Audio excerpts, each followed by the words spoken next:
Motorola নিয়ে এসেছে কাঠের তৈরি স্মার্টফোন। লিজেন্ডটা তো এতক্ষণে বুঝে ফেলছেন মোটরোলা E50 আলট্রার কথা বলছি, আর আলট্রা ডিজাইনটা তো থাম্বনেল দেখেই বুঝে ফেলছেন। যাই হোক, এই ফোন নিয়ে আপনাদের যতগুলো ডাউট আছে সবগুলো আজকে ক্লিয়ার করবে ইনশাল্লাহ। প্রথম ডাউট হচ্ছে এই ফোন কি আসলেই কাঠ দিয়ে তৈরি, মানে এর ব্যাক পার্ট অথবা ফ্রেম পার্ট কোনো পার্ট কি কাঠের? উত্তর হচ্ছে না, কারণ এটি IP রেটিং 68 সার্টিফাইড। এটি যদি কাঠের তৈরি হতো আর এটাকে যদি পানির মধ্যে চুবানো হতো তাহলে এটা পানি দিয়ে ফুলে যেত, ছিদ্র হয়ে ফোনটা খারাপ হয়ে যেত। তাই ক্লিয়ার করে দিচ্ছি, এটা কোনো কাঠের তৈরি না, এটা একটা রিসাইকেল মেটেরিয়াল দিয়ে তৈরি। আর এটার ফিনিশিং অ্যাকচুয়াল কাঠের মতো দেওয়ারই চেষ্টা করেছে। কিছু লোকের আবার এই ডিজাইন পছন্দ না, অনেক ধরনের মন্তব্য করেছে। কিছু লোকের নাকি এরকম লাগে এই ফোনের ব্যাক সাইডটা স্টিকার মারা হয়েছে কাঠের। তো ভাই, যাদের এই ডিজাইন পছন্দ না তাদের জন্য রয়েছে সিলিকন লেদার ভেরিয়েন্ট। দ্বিতীয় কোশ্চেন হচ্ছে হিটিং ইস্যু নিয়ে। ভাই, কিছুদিন আগে বিতে দেখলাম এক বড় লোক বাবার রিস পোলা ভদ্রলোক 4 থেকে 5টা ফোন হাতে নিয়ে গাড়ির এসিতে ফোনকে কুল করার চেষ্টা করছে এবং ঠান্ডা করার চেষ্টা করছে।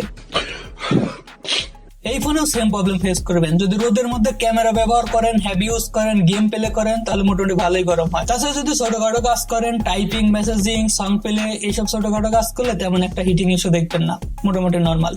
ক্যামেরার কথাতে মনে পড়ে গেল, এখানে যথেষ্ট ক্লিন এবং স্মুথ পারফরমেন্স ক্যামেরা পেয়ে যাবেন। মোটরোলার আগের মোটরোলা নেই, আমরা এই বিষয়ে ক্যামেরা সেকশনে কথা বলবো। এতে দেওয়া আছে 144 refresh rate, 6.7 inch 1.5K POLED display, 28 nit peak brightness. ভাই, যথেষ্ট ব্রাইট এবং বিউটিফুল ডিসপ্লে এটি। যত ভালো ডিসপ্লে হোক মানলাম, বাট একটা জিনিস আমার কাছে এই ডিসপ্লেতে কম মনে হয়েছে, এটাতে LTPO প্যানেল ব্যবহার করে নাই। এর জন্য আপনি সর্বনিম্ন 60 এবং সর্বোচ্চ 144 রিফ্রেশ রেটের মধ্যে ব্যবহার করতে পারবেন। আর এটাতে যদি LTPO প্যানেল ব্যবহার করতো তাহলে রিফ্রেশ রেট 1000 পর্যন্ত নেমে আসতো। এতে আমাদের বিশাল একটা হিউজ পরিমাণ ব্যাটারি সেভ হতো। আর স্মার্ট কানেক্টিভিটিতে মোটরোলা এবার অনেক বেশি আপডেট করেছে, মানে গতবারের তুলনায় এর ডিসপ্লে শেয়ারিং তো আমার কাছে অনেক ভালো লেগেছে। ওয়্যারলেসলি শেয়ার করার পর ডিসপ্লেতে কোনো ধরনের ডিলে বা ল্যাগ চোখেই পড়ে না।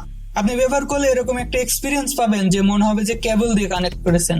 আর মোটরোলা এখানে আরেক ধাপ এগিয়ে গিয়েছে, এই ফোনকে আপনি পিসিতে বা ল্যাপটপে ওয়্যারলেসলি কানেক্ট করে ড্র্যাগ এন্ড ড্রপ করে ফাইল শেয়ার করতে পারবেন। এর সাথে আরো প্লাস পয়েন্ট হচ্ছে আপনি পিসি বা ল্যাপটপের চার্জার দিয়ে ফোনকে অপারেট করতে পারবেন। এই ফোন আরো আলোচনা আসার কারণে এই ফোনের ক্যামেরাকে ডিরেক্টলি ওয়েবক্যাম হিসেবে ব্যবহার করতে পারবেন, উইথ অটো ট্র্যাকিং ইনক্লুডেড, মানে যেমনটা আপনি অ্যাপেলের ওয়েব ক্যামেরাতে দেখতে পাবেন। ভিডিও কলিং চলাকালীন সময় আপনি যদি উঠা বসা করেন বা এদিক সেদিক যান, আপনাকে অটো ডিটেক্ট করতে থাকবে। মোটরোলার যথেষ্ট অগ্রসর বলতে পারেন, অ্যাপেলের ওয়েব ক্যামেরার একটা ফিল দেওয়ার চেষ্টা করছে। তবে এর প্রোডাক্টিভিটি গুলো আমাদের ডে টু ডে লাইফে অনেক কাজে আসবে বলে আমি মনে করি। পোর্টস এন্ড বাটনের কথা বলে নিচের দিকে একটি সিম card tray, microphone, USB Type-C এবং একটি স্পিকার গ্রিল।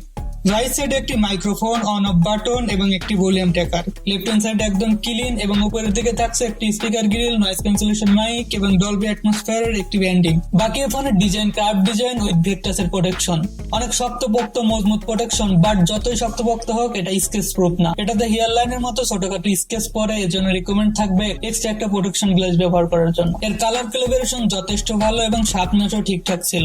আপনি এতে 4K ভিডিও প্লে করতে পারবেন উইথ HDR+ সাপোর্টেড।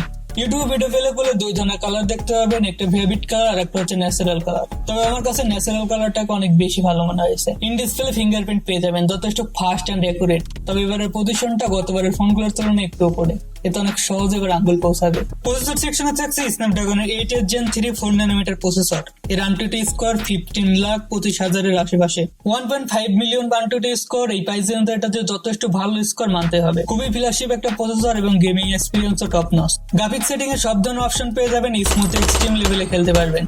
এই প্রসেসরটি আসলে 90 FPS এর জন্য ক্যাপাবল, বাট আপনি 60 FPS পর্যন্ত খেলতে পারবেন। আর একটা কথা, আপনি যদি অনেক প্রো গেমার হয়ে থাকেন, অনেক বেশি ফোন দিয়ে গেম খেলেন, তাহলে এই ফোনটা আপনি দেখতে পারেন। এর হ্যাপটিকও অনেক ভালো, মোটামুটি মোটরোলা এবার সব জায়গাতেই হ্যাপটিক ব্যবহার করার চেষ্টা করছে। নেটওয়ার্কের কথা বললে 5G wifi dual band supported. এর নেট স্পিড এই প্রাইসের ফোনগুলোর তুলনায় মোটামুটি একটু বেশিই বেটার। ব্যাক সাইডে থাকছে ট্রিপল ক্যামেরা সেটআপ। এর প্রাইমারি ক্যামেরাতে থাকছে 50 মেগাপিক্সেলের একটি মেইন ক্যামেরা উইথ OIS, 50 মেগাপিক্সেলের ultra wide plus micro camera, 64 মেগাপিক্সেলের 3x জুম টেলিফোটো লেন্স। আর এর ফ্রন্ট সাইডে সেলফির জন্য থাকছে 50 মেগাপিক্সেলের একটি সেলফি ক্যামেরা। যখন ছবি উঠাবেন অন স্পট মনে হবে আবার এমন কি, বাট প্রসেসিং এর পরে পুরো গল্পটাই চেঞ্জ হয়ে যাবে। চলুন কিছু ফটো দেখে আসি।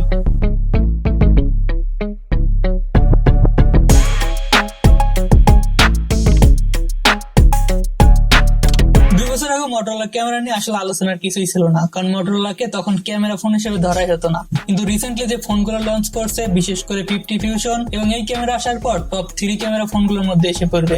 এতে অ্যাকশন ফিচার্সও পেয়ে যাবেন। 4টি মাইক্রোফোন থাকার জন্য জুম করে ভিডিও রেকর্ড করার সময় সেপারেটলি সাবজেক্টের ভয়েসকে ডিটেক্ট করে। ব্যাক সাইডে 4K 60 fps এবং ফ্রন্ট সাইডে 4K 30 fps with 8 GHz supported video record করতে পারবেন এবং এর লো লাইট পারফরম্যান্স অনেক ভালো। মোটরোলা বেসিক্যালি গ্যালারি ইউজ না করে গুগলের সরাসরি ফটোস ইউজ করে, এর জন্য আপনি ইজিলি এআই ফিচার ব্যবহার করতে পারবেন, যেমন ফটোসের ব্লার কম বেশ করতে পারবেন এবং চাইলেই ব্যাকগ্রাউন্ডের কোনো সাবজেক্টকে ইরেজ করতে পারবেন। ব্যাটারি সেকশনে বর্তমান সময় হিসাবে কিছুটা কম ব্যাটারি পাবেন। 4500 mAh এর ব্যাটারি, 125 ওয়াট ফাস্ট চার্জিং এবং 50 ওয়াটের একটি ওয়্যারলেস চার্জিং পাবেন উইথ 10 ওয়াটস এর রিভার্স ওয়্যারলেস সিস্টেম। ব্যাটারি ব্যাকআপের কথা বলে নরমাল ইউজে ইজিলি একদিন চলে যাবে, আর যদি আপনি হেভি ইউজার হয়ে থাকেন, গেম খেলেন, তাহলে মোটামুটি 5 থেকে 6 ঘন্টা স্ক্রিন অন টাইম পাবেন। তবে এর 125 ওয়াট চার্জিং সিস্টেম আপনাকে এর কম ব্যাটারির অভাবটা বুঝতে দিবে না। এই ছিল ওভারঅল মোটরোলা S50 আলট্রা। ভালো খারাপ সবাই বলেছি, বাকি সিদ্ধান্তটা আপনার। তবে এর খারাপের থেকে ভালোর দিকগুলাই বেশি, আর আপনি ডে টু ডে লাইফে খারাপ দিকগুলো আসলে অতটা গায়ে লাগবে না। তো ভিডিওটি কেমন লাগছে অবশ্যই কমেন্ট বক্সে জানাবেন, কোনো প্রশ্ন থাকলে ওটাও জানাবেন, আর অবশ্যই একটা লাইক, চ্যানেলটি সাবস্ক্রাইব করবেন। ভালো থাকবেন, আবার দেখা হবে খুব শীঘ্রই। আল্লাহ হাফেজ।